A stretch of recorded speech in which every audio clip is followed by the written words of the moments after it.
Welcome. Leo Cakounes here, recovering politician. I'm hosting a little program that I call Meet the Candidate. And I am today concentrating on our March 3rd election coming up. One of the interesting seats on that March 3rd election is the Republican State Committee man and the Republican State Committee woman. And today I have joining me Andrea St. Germain. Andrea, hi Leo. Thank you very nice much. to meet you. This is our first time together. It is our first time meeting, yes. How Thank you are so you? much. I'm excellent. Thank you so much for inviting me Well, and even having this interview with me. I'm trying to learn more about this position, and I'm sure that many of our viewers are in the same spot. They're probably saying to themselves, what is Leo talking about? True. State Republican State Committee woman. So Yes. we're not being politically incorrect. No. We're not being overcorrect. That is actually the term of the office that you're looking for. Yes. Republican State Committee woman. And we want everybody to get out and vote on the first Tuesday in March, which happens to be March 3rd this year. That's the presidential primary. So on that primary ballot, we will be out choosing locally. If you're a Democrat, I believe there's probably 5 or 6 or 7 on the ballot that they'll be able to choose from. And as a yes. Republican, I believe we have Mr. Trump, who's our current president, and then we have a couple of candidates locally that are also running against him too. But the point is, I'm at the bottom of the ballot, so you have to read through everything. So take your time and get to the bottom. Go all the way down to the Go bottom. all the way down to the bottom, right? A Republican State Committee woman, I always found that, I find that very intriguing, how you have to select a woman. I mean, Well, where does that happen? But it's an interesting concept because I think we should encourage women and men, but I think because women look at things differently, a little different perspective, and to encourage more women to get involved politically sometimes is a challenge. Very much so. I wanted, do you know, do you mind if I call you Andrea? Oh, by I the way? love it. And it's Andrea St. Germain for the Right. ballot, but I'm Yes. going to call you Andrea for the Sure. remaining little bit of this interview Good. anyhow. Do you know if the Democratic Party also identifies their committee chairman as man and woman? Yes, they So we also- weren't the first, the Republicans weren't the first to No, do it then? Okay. no, not at all. But it's an important position, and especially if you're a woman, you want to get more people involved in politics and political life, and just learning about what's going on around them. And I find that a lot of people, oh, it's political, don't want to have anything to do with it. But politics and the party you choose, and democracy and the country we live in thrives on that. So when we don't vote or don't get involved, we're being passive. We're on the fence. I think getting involved is very important. Right now, I'm on the school committee in Denison Yarmouth Regional School Committee. Yeah, could you do it a little, elaborate a little bit, tell us a little bit, it's just a About me? snapshot of you personally. I mean, Okay. you did say you live in the town of Yarmouth. I do. Just a little bit about your personal my background. husband and I live in Yarmouth. We have 2 adult children and 4 grandchildren. I am a retired school teacher. When I retired, I was teaching at Upper Cape Regional in Bourne, and I retired from that school. I had a father who was in the military. That was his career. And he was in the Second World War, Korean War, and Vietnam era. And by the time he was in Vietnam era, when Vietnam was coming along, he said, I think it's time. Had enough. 3 strikes, you're out. So he was always service related. And one day I was complaining about whatever I was complaining about. And he looked at me straight in the eye like you're looking at me, Leo, and he said, are you part of the problem or part of the solution? About 5 minutes later, I got in my car and drove back to the Cape, crying all the way. My dad said that to me? How could I be part of the problem? And I really thought about it a little bit. And if you're not doing something, you are part of the problem. So when somebody complains about what's going on and how they don't like it, get off your Well, thank butt you for saying and that. move. I think I'm probably going to get this wrong, but I remember when I was campaigning, I was always using the slogan that bad politicians don't get elected by the majority. bad politicians get elected because of those who don't get out and vote. That's very true. So people have to get involved. Yeah, you have We're to going to know. segue right into now this particular position that you're running for, the Republican State Committee woman. Yes. Could you just tell me a little bit about why Andrea is so fired up, and what are you going to bring to this position that's a little bit different maybe than the current, who I guess is going to be your opponent, or is your opponent? She's my opponent on the ballot. On the ballot. I am upset because everything's upside down. Not only in this state, in this country. The people who are in charge and running our country have let it go on and on and on, and forgetting our original values, the things that were important, the things that brought this country together. The reason why the patriots fought. The reason why men and women went to war for freedom. And everything's topsy-turvy. It's wrong. And if we Republicans don't stand up for what's right, we've lost it completely. We've lost our country. We should be so happy we have a brave man like our President Donald Trump, who stands up for what he believes in the face of all kinds of challenges. He stands up. He's not a coward. He's something and somebody that we can hang our star on and move ahead. It sounds like you're already segueing into being the cheerleader for the Republican Party. So, We have a and I great think party. that's what people have to understand when they look at this particular position. Yes, very true. Your job here is not to personally, and I don't want to speak for you, but I'm trying to understand position.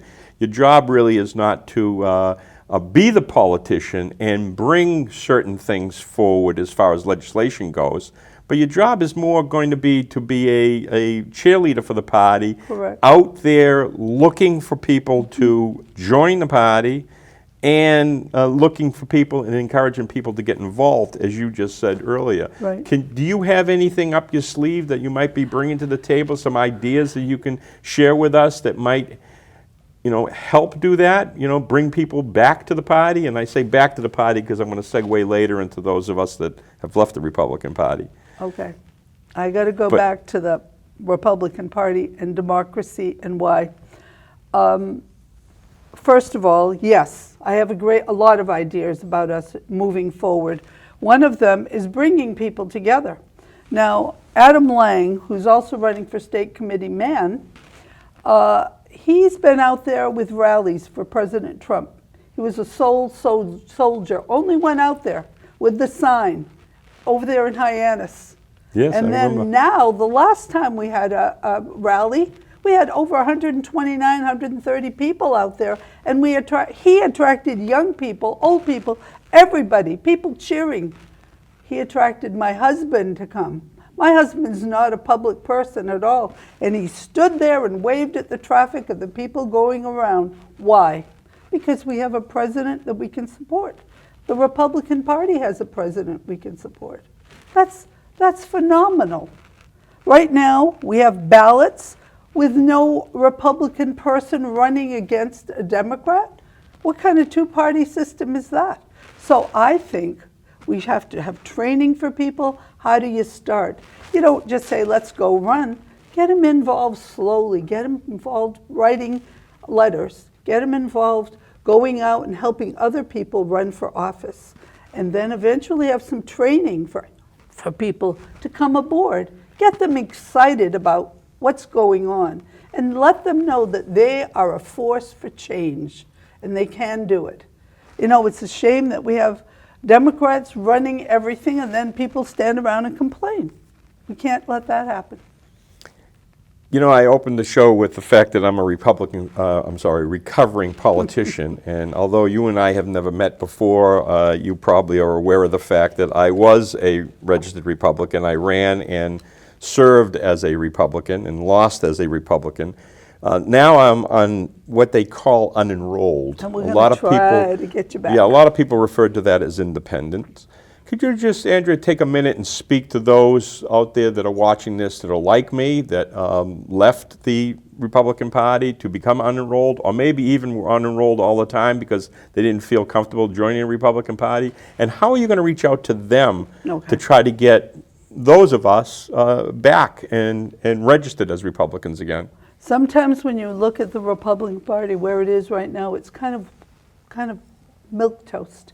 People have thought that maybe if we become more like Democrats, we'll encourage more people to come. But the reverse happened. They stepped away because they don't think you really say and believe what you say you do.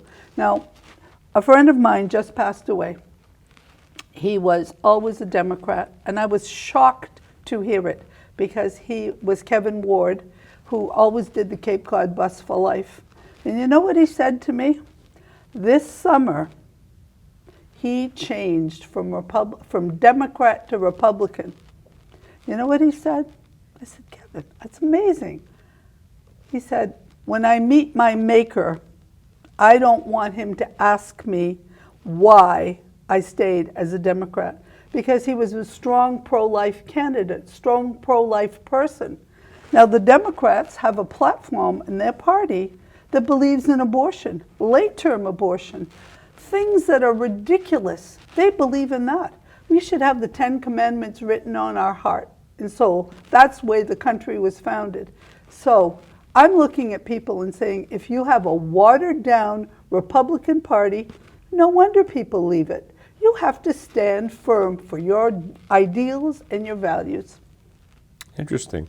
I'm not sure if, I like to reach out to those people who are unenrolled and do want to come back to the party, and I think you hit the nail on the head when you used the term moderate, because I felt that they've almost given up too much. There's got to be a line there that people can feel comfortable to come back, and who knows, maybe Andrea's the one to do that. Well, I know that when I go door to door, and of course I'm really going to Republicans, but I've gone out and people have talked to me about it, and I get a lot of high fives.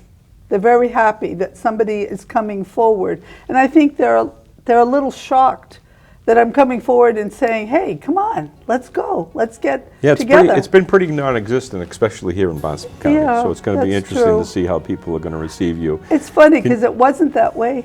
No, it wasn't. Years ago. No, I know. Things I've been here for a while. changed. Things have changed, that's for sure. Maybe we can change it back. Can you tell our viewers out there what's the best way they can maybe learn a little bit more about you? I mean, I have a very short time here that I'm trying to get the word out of what's going on, and I'm going to say it again because it needs to be said over and over again. March 3rd. Right. Get out there and vote. Democrat, Tuesday. Republicans, you're both going to be voting on that day. And for those unenrolled, they're going to be able to choose a ballot one way or the other. But Andrea St. Germain, how can they learn more about you? Well, they can go on Facebook. I'm on Facebook. They can go on they can email me. My address is GOPandrea2020, GOPandrea2020 @gmail.com. So, and my phone number is 508-362-5891. If you want to talk to me about my positions or whatever, I'd be happy to talk to you. And I'd be happy to encourage you to run for office. Great. Andrea, I just want to finish off with reminding everyone that on March 3rd, March 3rd? March 3rd. Thank you, 2020. 3/3/2020. There will be an election here in Barnstable County, and those people who are unenrolled, like myself, or they like to refer to themselves as independent, you can go out and vote, and when you get to the ballot door, you'll be asked by a clerk whether you want a Democratic ballot or a Republican ballot. If you want to support Andrea and her campaign and vote Republican, then she's at the bottom of the ballot, and I don't mean that in a bad way. I mean that in a... Well, keep going, right? Don't give up. Don't vote for get Trump tired. and then go all the way down at the bottom, right? Right. So thank you, Leo. great. Thank you so much. It was fun. It was a pleasure. I didn't think it was going to be this way. It was a joy meeting you. It was same here. Thank you to the viewers again, and keep watching. There'll be more of these little segments from Meet the Candidate. Once again, recovering politician Leo Cakounes.